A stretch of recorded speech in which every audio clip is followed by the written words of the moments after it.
Fala pessoal, sejam todos bem-vindos a mais um vídeo aqui do NS Futebol. Seguinte dia de Premier League para vocês, dia de Tottenham e Chelsea. A gente já vai direto para a análise. Seguinte, o que a gente pode esperar desse jogo? Uma vantagem do Tottenham. Esse é o primeiro ponto. Iago, isso não é muito surpreendente. De fato não é, tá? O grande detalhe que fica aqui pra gente é que essa falta de surpresa, talvez apareça essa surpresa na diferença entre as equipes. O que aparenta ser uma grande diferença entre as duas equipes, não existe essa grande diferença. Existe uma equipe em reconstrução, que é o Chelsea, existe uma equipe já organizada, que é o Tottenham, ou pelo menos que se organizou mais rápido, tá? Mas a gente vai ver que essas diferenças abissais que a gente vai ver na tabela ou de alguns resultados não é tão diferente assim, tá? E aí não é nenhuma crítica ao Tottenham, nenhum elogio ao Chelsea. É simplesmente que há um alto nível tão grande nessa competição que as diferenças que a gente está vendo, né, que a gente consegue ver de resultado, não são expressas numericamente, porque o comportamento é parecido, tá? E a gente vai tentar trocar uma ideia sobre isso neste momento, tá? Passe, famoso 50-50, as duas equipes gostam de passar a bola, as duas equipes ficam muito com a posse da bola. Então, se você tem uma vantagem ali de estilo de 56 a 51 e depois de um mando de 58 a 55, você passa a ter passes muito parecidos, a quantidade de passes. A vantagem do Tottenham nesse cenário em relação ao Chelsea é que ele consegue progredir um pouco mais. Então, o passe do Tottenham progride um pouco mais do que o passe do Chelsea. Esse é o primeiro ponto.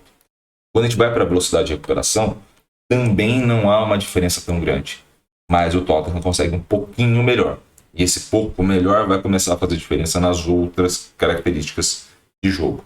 Mas é uma diferença muito pequena entre as duas equipes nesse cenário. Quando a gente vai para o bloqueio, por exemplo, você tem no bloqueio uma vantagem do Chelsea e na defesa do goleiro, e aí o Vicario vem fazendo uma grande campanha, uma vantagem do Tottenham, tá?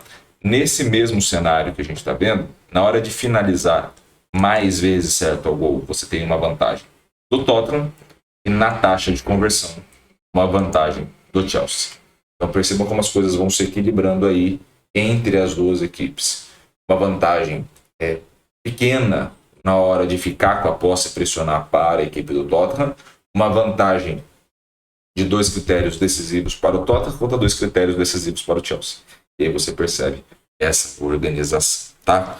O que acontece? Quando a gente passa para esse cenário, a gente tem a diferença aí do Tottenham jogando em casa, laranja, contra o Tottenham jogando em azul, a competição como todo, casa e fora, tá? Então você passa a cobrir todos os jogos do Tottenham.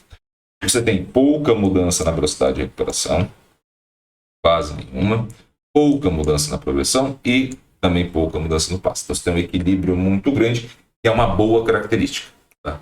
Iago, mas não é necessário adaptar? De fato é. Mas a grande questão há uma identidade de jogo dessa equipe que vem funcionando. Então você vai ver isso no Arsenal, você vai ver isso no City, você vai ver isso no próprio Tottenham, que é uma característica independente do mando, ou seja, o mando não está me influenciando. Pode ser que outras circunstâncias do próprio jogo, daquele cenário específico, passem a influenciar. O mando ao longo do tempo não está influenciando. Isso é bom, tá? O que acontece onde que o mando começa a fazer diferença? Jogando em casa eu consigo mais finalizações certas, mas com pior qualidade. Esse é o primeiro ponto. Ao contrário, eu consigo menos bloqueios, mas o meu goleiro trabalha um pouco mais. Por isso que a variável, quando a gente observa ali o overall do Tottenham, não modifica muito entre os dois cenários, tá? Você até ganha no sentido das principais variáveis por tentativa e erro, né? Você finaliza mais vezes e vai tentando, você consegue mais, mas ao mesmo tempo poderia finalizar, mesmo que seja um pouco menos, mas com um pouco mais de qualidade. Você poderia não depender tanto do goleiro e bloquear um pouco mais a ação. E tudo isso é ajuste. E vai depender também de como os jogadores vão lidar com a torcida, como os jogadores vão lidar com a pressão do resultado, com a pressão de tabela e uma série de outras coisas, tá? Quando a gente vai para o Chelsea, você também vê algo já caminhando para essa linha. Por isso que eu falei que a diferença é pouca e são questões de ajuste. Você vê já um passe, por exemplo, em progressão muito parecidos, isso o Chelsea jogando fora de casa em laranja, total da competição em azul. A única coisa que ele faz fora de casa é diminuir um pouco a velocidade de recuperação. Tá? Isso faz com que ele tenha uma manutenção do bloqueio e uma melhora da defesa, ou seja, eu consigo coordenar ali a linha defensiva, eu consigo coordenar ela para que na hora que passe do bloqueio, o meu goleiro consiga defender com mais tranquilidade do que defenderia jogando em casa, quando eu tento pressionar mais vezes, mais rápido e não consigo. Tá? Por isso que a gente tem que ver essas questões de resultado.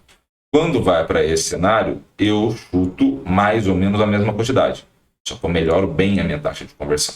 Tá? Por que eu melhoro bem? Eu encontro espaços no campo que são mais adequados para finalização. Tá? Talvez isso esteja relacionado diretamente com o cenário, e aí é uma hipótese, com o cenário do Chelsea nesse momento. O fato de você conseguir ir melhor fora do que em casa te indica uma pressão interna dentro do estádio que você não teria fora.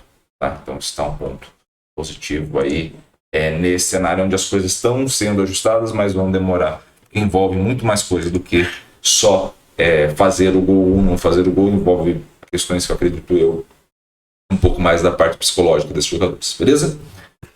Saiu um gol, o que acontece? Vantagem estratégica. Então, se saiu um gol para o Tottenham ou saiu um gol para o Chelsea, vantagem estratégica para ambas as equipes, aumenta a chance de vitória, mas aumenta a chance de empate também, tá? Quando você faz o segundo gol, aí você começa a consolidar a vitória e diminuir a chance de empate e de derrota também, tá? Então, o segundo gol vai ser mais decisivo nesse momento que necessariamente o primeiro gol, beleza? Espero muito que vocês tenham gostado desse vídeo. Se gostou, curta, comente, compartilhe esse vídeo com o máximo possível de gente. E, é claro, se inscreva no canal e ative o sininho para receber todas as notificações. Grande abraço a todos, obrigado pelo carinho e pela audiência e valeu, até a próxima.